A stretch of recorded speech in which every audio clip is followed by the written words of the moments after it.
नमस्कार साथियों, बहुत बहुत स्वागत है आप सभी का गवर्नमेंट एजुकेशन में। चलिए गाइस, इसमें हम प्रैक्टिस सेट नंबर 10 लगाने वाले हैं मैथ्स के लिए। और इसमें मैंने जो है वो रेशियो एंड प्रोपोर्शन से जो है वो क्वेश्चन लिए हुए हैं।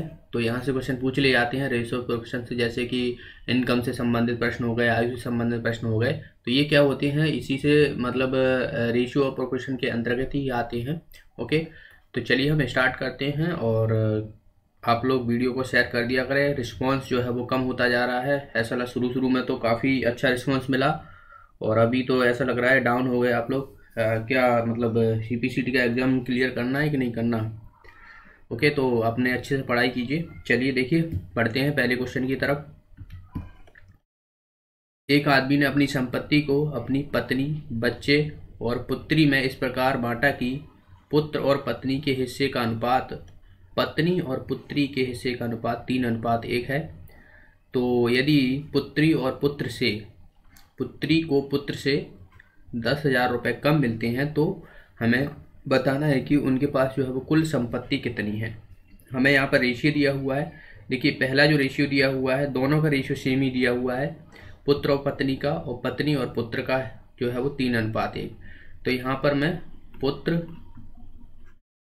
और पत्नी, ठीक है, इनका रेशियो 3:1 है। और आगे जो दिया हुआ है पत्नी और पुत्री, इनका भी जो है वो 3:1 दिया हुआ, क्योंकि हमें कहा गया है यहाँ पर दोनों को जो है वो इसी अनुपात में बांटा जाता है। तो अब देखिए, यहाँ पर हमें सबसे पहले तो तीनों का रेशियो सेम बराबर करना पड़ेगा। तो कैसे करोगे आप? या तो आप सीधा सीधा ये वाला जो है वो मेथड लगाते होगे कि 3:1, 3:1, 3 से इसमें करोगे 9, 3 से इसमें करोगे, और 1 का 1 में करोगे तो 1, इसमें 1 करोगे, तो ये हमारा तीनों का रेशियो आ जाएगा। इस तरीके से कर सकते हो। बाकी आपको ऐसे नहीं करना तो दूसरा मेथड है। दूसरा मेथड देखिए, दूसरे मेथड में देखिए, यहाँ पर पत्नी का 1 है तो यहाँ पे 3 है, तो मुझे यहाँ पर भी 3 बनाना पड़ेगा। 3 से मैं यहाँ पर बस मल्टीप्लाई कर देता हूँ। तो 3 यहाँ से देखिए कितना हो जाएगा, यहाँ पर हो जाएगा 9/3। अब यहाँ पर भी हमें पत्नी का जो है वो, बस पुत्री का जो है वो 3:1 आ जाएगा, पत्नी और पुत्री का। तो अब हम यहाँ से देखिए 9:3:1,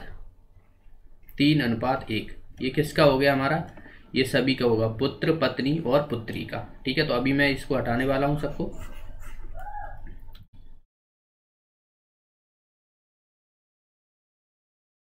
तीन अनुपात 9:3:1।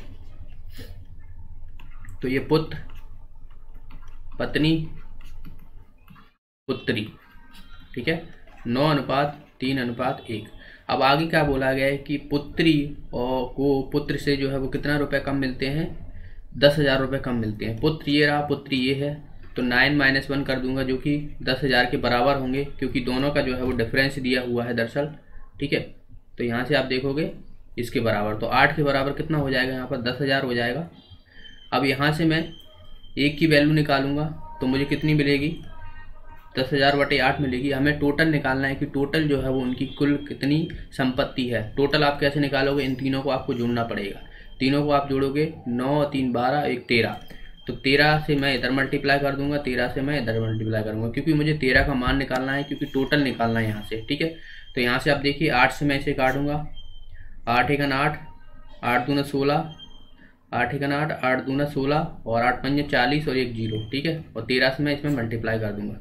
यानी आप देखोगे 1250 में 13 का मल्टीप्लाई करूंगा तो मुझे कितना मिलेगा? 0, 13 पंजे 65, 6, 13 दूनी 26 और 6 32, 3 और 13, 1 13 और 3 16, यानी 16,250 रुपये जो है वो इनके पास है पूरी कुल संपत्ति। यानी इसका आंसर हो जाएगा हमारा ए ऑप्शन। आई होप आपको समझ में आ गया होगा। वरना आप ऐसे भी कर सकते हो। देखिए, एक्स मानने को एक्स सब में मल्टीप्लाई करोगे, मैंने यहाँ पे डायरेक्ट कर दिया है, तो 9x - 1x करते और फिर आप 10,000 के बराबर करते, तब भी आपको 8x, तो x की वैल्यू आप निकल आते। अब x की वैल्यू निकालने के बाद आपको इसमें मल्टीप्लाई करते, फिर इसमें करते, फिर इसमें करते, फिर तीनों को ऐड कर देते, तो ये थोड़ा बहुत लेंदी हो जाता है। आप सीधा सीधा करो ना, यहाँ से 8 का सीधा निकाल दिए। 1 की वैल्यू हमें पता है कि 10,000/8 है, हमें पूरी 13 की वैल्यू निकालनी है, यानी कुल निकालनी है। तो 13 से मैंने इधर मल्टीप्लाई कर दिया, क्योंकि 13 की वैल्यू निकालनी थी, और इस तरीके से मैंने सॉल्व करके जो है यहाँ से 16,250 रुपये निकाल लिए। इसका आंसर हो जाएगा हमारा ए ऑप्शन। अगले क्वेश्चन की तरफ बढ़ते हैं। देखिए, एक बर्तन में दूध और पानी का अनुपात दिया हुआ है 3:4। हमने 3 लीटर पानी और डाल दिया। 3 लीटर पानी क्या किया हमने, और डाल दिया है उसमें, और अनुपात हमें पता पड़ा कि वो दूध और पानी का अनुपात हो गया 3:5। तो हमें बताना है कि जो प्रारंभिक दूध था उसमें प्रारंभिक दूध की मात्रा कितनी थी। तो देखिए 3x/4x, ये क्या है, ये हमारा मिल्क है और ये हमारा वाटर है, दोनों का रेशियो दिया हुआ है। हमने किसको मिलाया है, पानी को मिलाया है। हमने पानी 3 लीटर मिलाया है, तो पानी में मैं पानी 3 लीटर जोड़ दूंगा और फिर देखा जा रहा है कि दूध और पानी का अनुपात मुझे मिल रहा है 3:5। तो यहाँ से मैं देखिए क्रॉस मल्टीप्लाई करूँगा, 15x = यहाँ से देखिए 12x + 9, तो यहाँ से 3x = 9, तो x = कितना मिल जाएगा मुझे, 3 मिल जाएगा। अब आप देखिए यहाँ से हम आसानी से निकाल सकते हैं। शुरुआती हमारी जो रेशियो थी मिल्क और वाटर की, वो हमने 3 और 4 थी हमारी। x की वैल्यू 3 है, तो 3 × 3 कर दूंगा, यानी यहाँ से 9 लीटर जो था वो हमारा शुरुआती दूध था। अगर आपसे पानी पूछा जाए तो 4 × 3 कर दोगे, तो यहाँ से 12 लीटर जो है वो पानी था। ठीक है, तो आप दोनों ही चीज़ें निकाल सकते हो, आसान सा क्वेश्चन था। चलिए अगले क्वेश्चन की तरफ बढ़ते हैं। नेक्स्ट है यहाँ पर, एक बर्तन में दूध पानी का अनुपात 1:3 है। हमने 9 लीटर दूध और 9 लीटर पानी डाल दिया। तो अब बताना है हमें, अब हमें अनुपात हो रहा है 2:3। तो प्रारंभ में कुल मिश्रण कितना का, यानी पानी और दूध मिला के टोटल जो है हमारा कितना लीटर था, ये पूछा गया है। तो देखिए 1x/3x 1:3 है। ठीक है, इसमें क्या किया है, 9 लीटर जो है वो दूध मिलाया और 9 लीटर दूध मिलाया है और 9 लीटर ही पानी मिलाया है। तो हमारा अनुपात जो हो रहा है वो हो रहा है कितना, 2:3 हो रहा है। तो यहाँ से हम वही क्रॉस मल्टीप्लाई करेंगे, 27 = 6x + 18। तो मैं इसको इधर ले लेता हूँ, इसको इधर ले लेता हूँ। ठीक है, तो 27 - 18 = 6x - 3x। तो यहाँ से देखिए ये 3x तो ये हो गया और यहाँ पर कितना आ जाएगा 9। तो x की वैल्यू यहाँ से कितनी आ गई हमारी, 3 आ गई। तो x की वैल्यू 3 आ गई। अब हमें शुरुआत ही निकालनी है कि शुरुआत में मिश्रण कितना था। शुरुआत में आप देखोगे यहाँ पर ये कितना है, 1:3 है। टोटल देखोगे आप 4 है। ठीक है, तो 4 है यानी 4x है। तो x की वैल्यू हमें 3 मिली है, तो 4 × 3 कर दूंगा तो मुझे कितना मिल जाएगा, 12 लीटर। तो इसका आंसर क्या हो जाएगा हमारा, थर्ड ऑप्शन। नहीं तो आप ऐसे भी कर लो, 1x है तो 3 ये हो जाएगा और 3 × 9 ये हो जाएगा, तो 9 × 3 = 12 वैसे भी होता है। तो सिंपल सा चीज़ें हैं, ये कुछ चीज़ें हैं जो आपको डायरेक्ट करनी आनी चाहिए अब तो। ओके, तो इसका आंसर क्या हो जाएगा हमारा, सी ऑप्शन इसका आंसर हो जाएगा। अगले क्वेश्चन की तरफ बढ़ते हैं। दो संख्याएं 7 और 13 के अनुपात में हैं। ऐसी छोटी से छोटी संख्या क्या जोड़ी जाए कि हमें अनुपात जो है वो 2:3 हो जाए। ये दो संख्या हैं, ये अनुपात में है। ठीक है, अब इसमें मैं कौन सी संख्या जोड़ूं, ये 2 अनुपात में है तो मैंने x मान लिया, 7x और 13x। ठीक है, अब इसमें मैं मान लो, इसमें मैं कौन सी संख्या जोड़ूं कि मुझे जो है वो अनुपात कितना मिल जाए, 2:3 मिल जाए। तो आप इसे ऑप्शन से भी वेरीफाई कर सकते हो। देखिए मान लो मैं 5 रखता हूँ यहाँ पर, 5 इसमें जोड़ता हूँ, 5 इसमें जोड़ता हूँ, तो ये कितना हो जाएगा, 7 और 5 12 और ये हो जाएगा 18। तो इसको काटता हूँ, 4 × 12, तो 4 से तो कटेगा नहीं है ना, तो यहाँ से 3 से कटेगा, 3 × 4 = 12, 3 × 18। तो यहाँ से देखिए 2 और 3, तो यहाँ से देखिए हमारा 2:3 आ गया।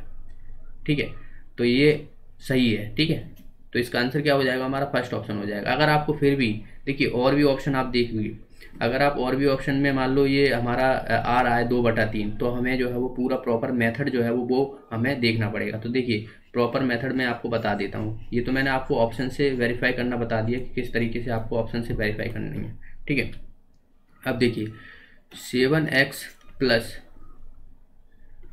13x, इसमें मैं कौन सी संख्या जोड़ूं कि मुझे जो है वो कितना मिल जाए, यहाँ पर 2/3 मिल जाए। ठीक है, तो यहाँ पर ये अनुपात में है। अब यहाँ पर मान लो मैं इसे हटाओ, यहाँ पर मान लो मैंने x जोड़ा, तो इसमें भी मुझे x जोड़ना पड़ेगा, 2:3। ठीक है, तो ये कितना, 21 + 3x = 26 + 2x। तो x = यहाँ से आप देखोगे 21 में घटाऊंगा इसमें से तो मुझे 5 मिलेगा। ठीक है, तो यहाँ से भी आप देखिए x = कितना आ रहा है हमारा, 5 आ रहा है। तो इस तरीके से इसका आंसर क्या हो जाएगा हमारा, x हो जाएगा।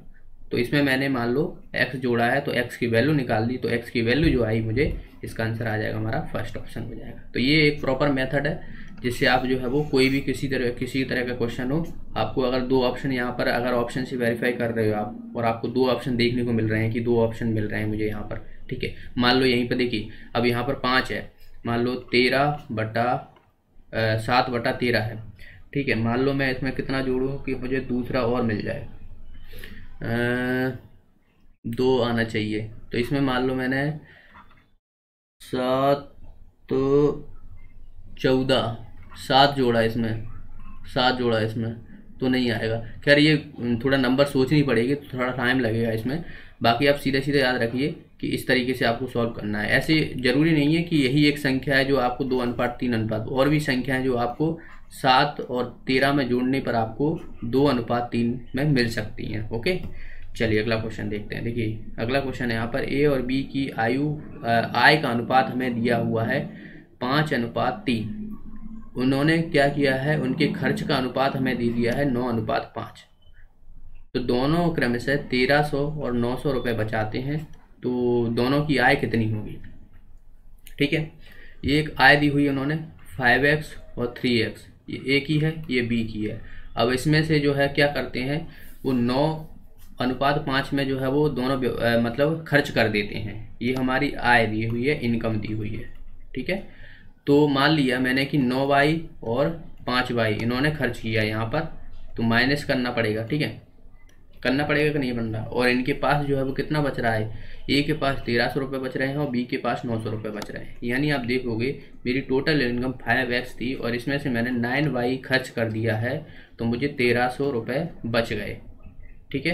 क्योंकि यहाँ पर जब आप खर्च करोगे और जितना बचेगा वही बचत दी हुई है। इसी तरीके से 3x minus 5y equal to 900, तो ये हमारा पहला इक्वेशन बन गया, ये हमारा दूसरा इक्वेशन बन गया।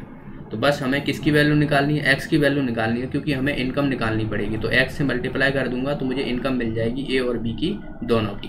तो यहाँ से देखिए दोनों इक्वेशन है, तो मैं इसको क्या करूँगा यहाँ पर अब मुझे x की निकालनी है तो मुझे y बराबर करना पड़ेगा। तो यहाँ पर 9 है, यहाँ पर 5 है, तो मुझे इसमें जो है वो पूरे टोटल में 5 का मल्टीप्लाई इधर करूँगा और नीचे वाले में करूँगा 9 का, ठीक है। तो ये कितना हो जाएगा, देखिए 25x माइनस का 9 पंजा 45y इक्वल टू 13 पंजा 6500, ठीक है। और नीचे देखिए 9 3 27x माइनस का 45y इक्वल टू 8100, ठीक है। अब ये मिल गए। अब मैं इसको घटा दूंगा, माइनस प्लस माइनस, तो ये तो कट जाएगा। यहाँ से देखिए माइनस का 2x ये बचेगा और यहाँ से अब मैं इसमें से 65 घटाऊंगा, तो यहाँ से देखिए 6, तो ये बचेगा 7 1, यानी ये 1600 माइनस का आएगा। तो यहाँ से आप देखोगे x की वैल्यू कितनी आ जाएगी, 800, x इक्वल टू 800 आ जाएगा यहाँ पर। अब हमें x की वैल्यू 800 मिल गई, तो यहाँ से मैं अब आसानी से निकाल सकते हैं, क्योंकि हमारी a और b की जो अनुपात में दी हुई थी वो 5 और 3 दी हुई थी। तो x हमने जो है मल्टीप्लाई किया था, x मानी थी। तो इसमें जो है वो हम सीधा सीधा यहाँ पर 5 इंटू 800 और 3 इंटू 800 कर देंगे। तो यहाँ से हमारी देखिए 8 5 40, तो ये तो 4 हो जाएगी और ये कितना हो जाएगा 8 3 24, यानी 2400 ये हो जाएगी। तो ए की इनकम जो है वो 4000 थी और बी की इनकम जो थी वो कितनी थी 2400। यहीं आपसे पूछा जा सकता है कि उन्होंने आय कितनी खर्च की। तो खर्च करने पर आपको क्या करना पड़ेगा, ये बाई की वैल्यू यहाँ से निकालनी पड़ेगी। तो बाई की वैल्यू जैसे ही आप निकाल लोगे तो बस यहाँ पर जो है वो 9 से मल्टीप्लाई कर देना है ए की निकालने के लिए, और बी की निकालने के लिए 5 में से मल्टीप्लाई कर देना है, ठीक है। तो बस इसी तरीके से बी की और ए की कितनी राशि उसने खर्च की है तो वो भी निकल आएगी। बाकी आप ऐसे भी समझ सकते हो, देखिए टोटल तो आपने निकाल ली है, टोटल आपने निकाल ली है। यहाँ पर देखिए 4000 ए की निकाली है। अब आपको पता है उसके पास बचत जो है वो कितनी थी, 1300 की थी। तो 1300 में मैं इसमें घटा देता हूँ तो मुझे खर्च मिल जाएगा। तो यहाँ से देखिए कितना खर्च कर दिया उसने, 3 यानी 2700 रुपये उसने खर्च कर दिए। तो ऐसे भी आप निकाल सकते हो, क्योंकि आप सोचिए कि इनकम दी हुई है और खर्च किया हुआ है उसका हमें 1300 दिया हुआ है, इसकी वैल्यू हमें पता है, इसकी हमें दी हुई है, तो ये हम आसानी से निकाल ही सकते हैं। तो ऐसे भी निकाल सकते हो, ठीक है। तो ये आपको बाई की वैल्यू निकालने की फिर आपको जहाँ से ज़रूरत नहीं पड़ेगी। तो कोई भी तरीका है जो भी आपको करना हो, ओके। सेकंड जो मैंने बताया है वो थोड़ा आसान है, क्योंकि आपको सीधी सीधी वैल्यू आपको माइनस करनी रहेगी। अगला क्वेश्चन देखिए,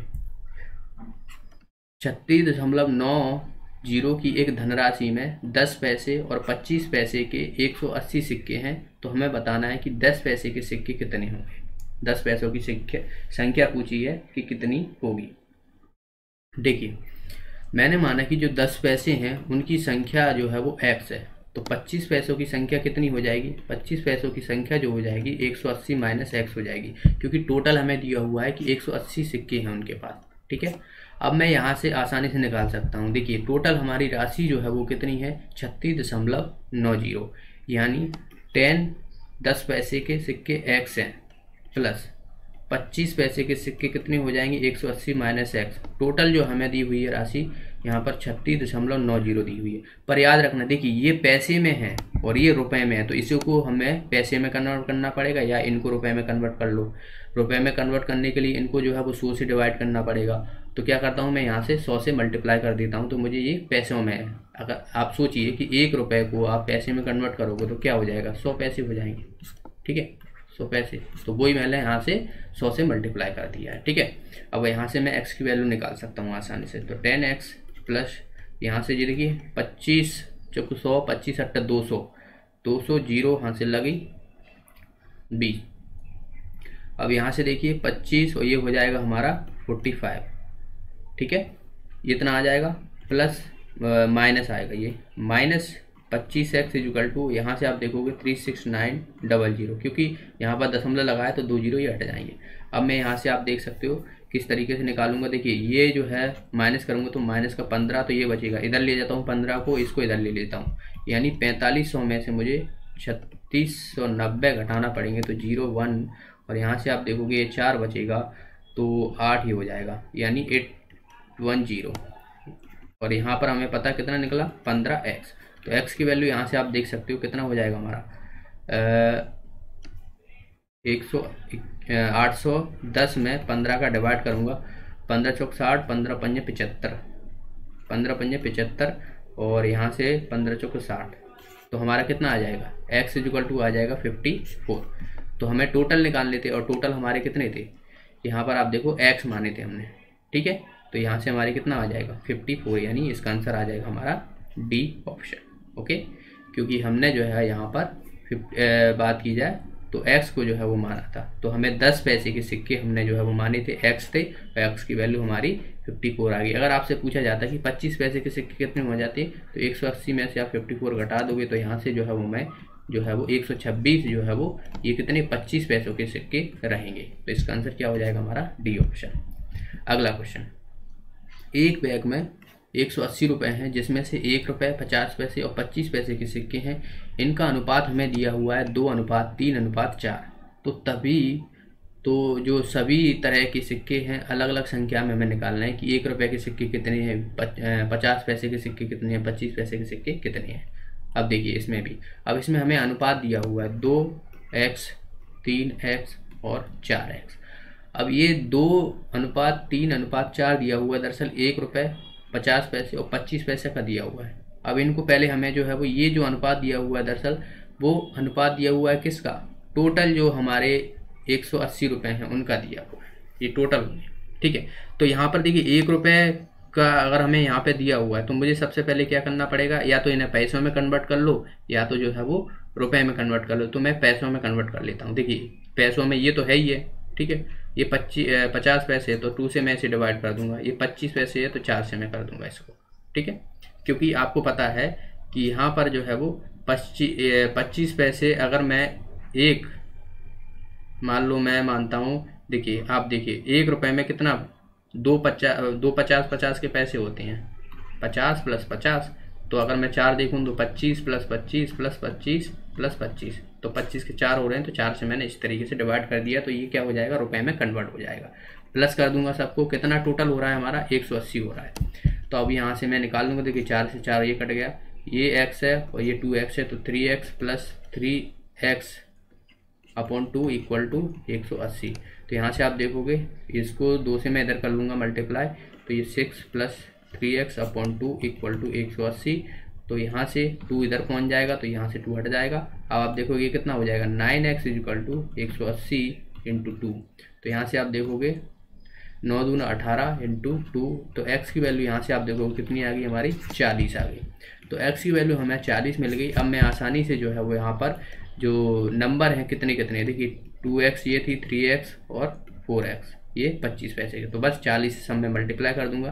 तो 2 इंटू 40 बराबर ये कितना हो जाएगा 80 हो जाएगा। 3 इंटू 40 बराबर ये हो जाएगा 120। 4 इंटू 80 बराबर हो जाएगा ये 80। तो यहाँ पर देखिए ये कितना हो जाएगा हमारा 8 चौक 32। तो यहाँ पर ये 40 दूनी 80 और 4 ती 18, और यहाँ पर एक आंसर जो है इसमें ये गलत दे दिया है लगता है, ठीक है, क्योंकि यहाँ पर आप 4x है और इसमें जो है वो 40 का मल्टीप्लाई करना है, सॉरी मैंने 80 का कर दिया, यहाँ पर 40 का मल्टीप्लाई करना था सर। 4 इंटू 4 40, यानी ये हो जाएगा 160। तो इसका आंसर क्या हो जाएगा हमारा 80, 120 और 60, यानी सी ऑप्शन जो है इसका आंसर हो जाएगा। मैंने 80 का कर रहा था दरअसल, 40 का करना था, तो यहाँ पर इसका आंसर हो जाएगा हमारा सी ऑप्शन। ओके, चलिए अगला क्वेश्चन देखते हैं। तो ये थे आज के क्वेश्चन। अगले वीडियो में हम आगे और क्वेश्चन करेंगे। ओके, तो आप अपनी तैयारी को, प्रिपरेशन को अच्छे से बनाए रखिए। देखिए बिल्कुल भी आपको शुरू में क्या होता है कि लड़के बहुत अच्छे से तैयारी करते हैं, शुरू में जोश आता है, अरे मैं CPCT निकाल के लाई, मुझे एक बार फ्री हो जाऊंगा 7 साल के लिए और फिर मुझे कुछ करने की ज़रूरत नहीं पड़ेगी, सीधा मैं फॉर्म जो भी ASI हो गए, बात की जाए तो जो हाई कोर्ट के हो गए, ग्रुप 4 के हो गए, तो इनके लिए मैं एलिजिबल हो जाऊंगा। तो आपको इन सब के एग्जाम के लिए अगर अवेलेबल हो जाए, जैसे कि मैं बात करूं कोई MP ASI की तैयारी कर रहा है और मान लो जिसका फिजिकल नहीं हो पाता है, तो ये इसके लिए है 1 स्टार आराम से ले सकता है बिना फिजिकल के। इसमें फिजिकल भी नहीं होता, बस सीधा आपको MP ASI में सिर्फ आपको एक पेपर देना रहता है और सीधा आपकी जो है वो पोस्टिंग होती है, आपको फिजिकल करने की ज़रूरत नहीं रहती उसमें। तो ये काफ़ी एडवांटेज होता है। बाकी आप अदर एग्जाम भी है तो वो भी 1 टाइम ही एग्जाम होते हैं, जैसे कि ग्रुप 4 में एग्जाम होते हैं, तो उसे भी आपको एक बार ही एग्जाम देना पड़ता है, सीधा बस CPCT आपके पास क्लियर होना चाहिए। ओके, तो आप अपनी प्रिपरेशन को बिल्कुल बनाए रखें। वीडियो अच्छा लगा तो वीडियो को लाइक और शेयर कर सकते हैं। जो भी साथी नए हैं चैनल को सब्सक्राइब कर लेना। मिलते हैं अगली वीडियो में। Thanks for watching the video. Have a nice day.